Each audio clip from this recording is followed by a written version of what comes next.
தமிழகத்தில் இந்த ஆண்டு பொங்கல் பண்டிகையின் போது ஜல்லிக்கட்டு உறுதியாக நடைபெறும் என தமிழக பாரதிய ஜனதா கட்சி தலைவர் தமிழிசை சவுந்தரராஜன் மீண்டும் நம்பிக்கை தெரிவித்துள்ளார்.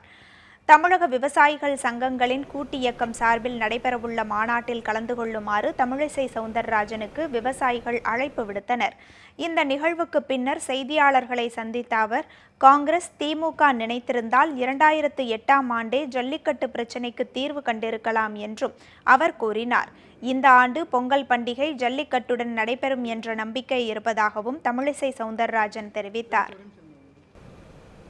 பாரதிய ஜனதா கட்சி என்று ஆட்சிக்கு வந்ததோ அன்றிலிருந்து தமிழக தலைவர்கள், தமிழக பாரதிய ஜனதா கட்சி இந்த முறை ஜல்லிக்கட்டை எப்படியே நடத்தியாக வேண்டும் என்ற முழு முயற்சியில் நாங்கள் இருக்கிறோம்.